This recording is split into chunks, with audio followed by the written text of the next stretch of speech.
Hello guys, welcome back to my channel, where today I am playing Stormworks Build and Rescue again, but this time, instead of looking at creations like I did last time, I'm going to be showing you how to build an engine in Stormworks, because I know that a lot of people have trouble with that, and I know there are many other videos on this, but I thought if anyone watching my videos did know how this would have been profitable for them. So, obviously, you need an engine. Let's create a new one. So, the engines, obviously you need a car or something to go in, for the engine to go into, but, I mean, it's not, I'm just not gonna do that for this. I'm just gonna build an engine for you guys. Okay, that's probably good enough. So first of all, as I think hopefully everybody knows, first of all, making a functional engine, you need an engine. We're just gonna use this small engine. And you're gonna just take your engine, put it down like that. Now, you need different things to go on these pipes for it to work. You have power, which I think everyone knows, air, exhaust, out coolant, in coolant, fuel. These are your different things that you need to make a functional engine. Now, air. Very simple. You just need an air intake, something to intake the air. Now, you don't need an intake specifically. So if we go to fluid, we have air filter, fluid port, fluid intake, and all these different things. We don't need specifically an air filter or specifically a fluid port or specifically an intake, but all of them will work. So let's just take a fluid port. Shove it on there.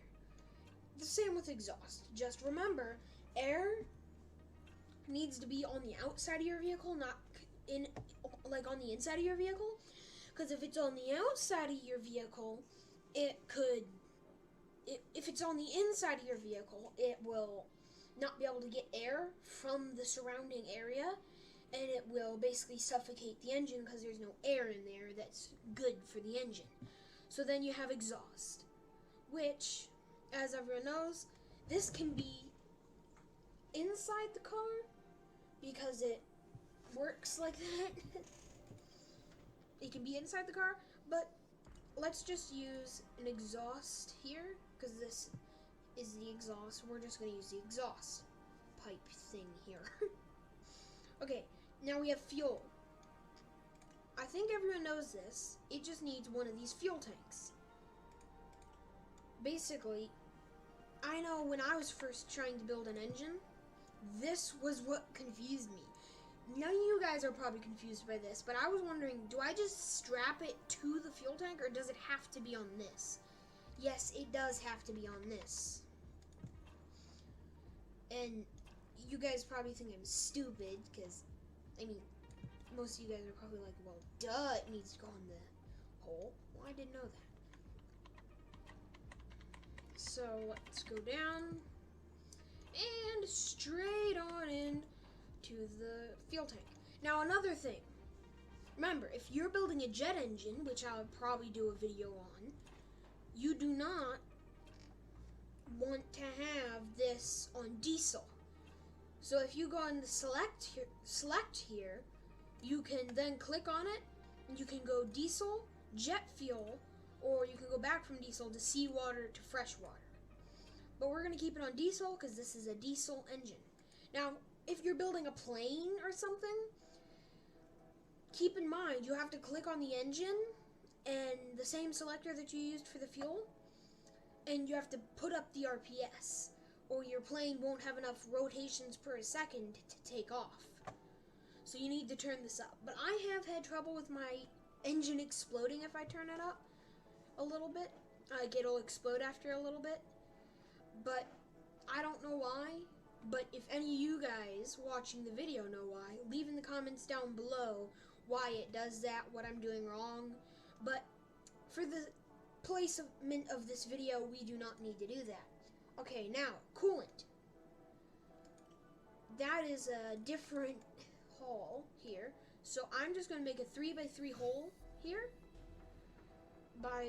right below the engine, and I'm just going to put a electric radiator. And, okay. So let's go bang. Okay, that's our electric radiator, and we're just going to do this. So now we have that. Now the engine is almost functional. We need a couple more things. First of all, we need something like these. Batteries, because engines take batteries. So we're going to take this, and we're going to go to Logic, Electric, and we're going to go to there. Now, this is I'm pretty sure this tells us what temperature this is on a meter, so we can tell what temperature the engine is and what temperature this is. And this is a fan on and off. I don't know what this quite does, but it just works. So go into the electric, hook everything up. Now, obviously, probably the most obvious thing. Okay, so another thing you're gonna need is the battery. But one more thing you're gonna need is on and off and throttle. But of course, you also need something to run. So basically a propeller or something, which is gonna be your boat propeller or your aircraft thing. I'm just going to take a large propeller and I'm going to stick it on there. Now, you just need an on and off, which can be a toggle or a push. A push button would probably work better because you have now the ability to you have the ability to now stop holding it when it's on, so it's not always making that starting noise. So you can do that, and then you need electricity for, which you have a battery here, which you can easily hook up there. Okay, now you need data. Throttle to the throttle.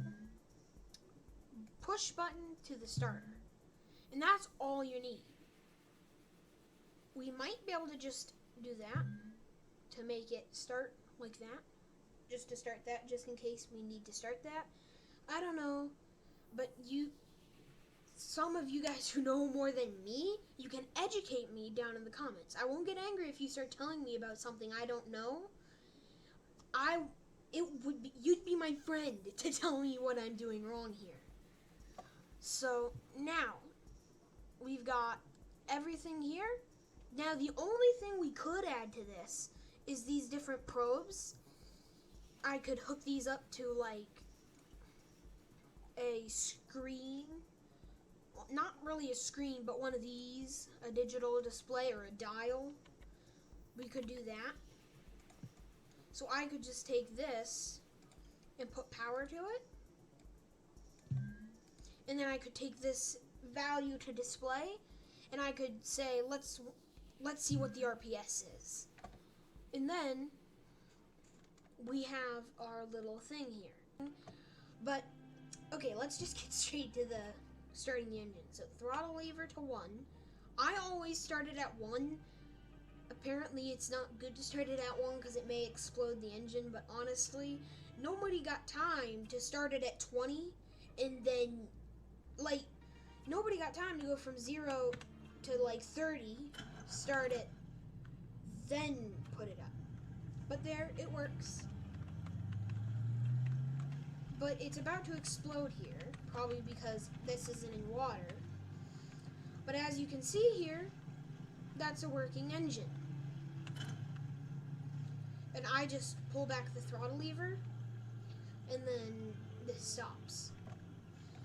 So let's just do a quick look over of this and we'll get it out. So fuel. This is fuel. Paint? Okay, so fuel comes from this right here up and out into the fuel tank. And then we have hot liquid coming out of there into here.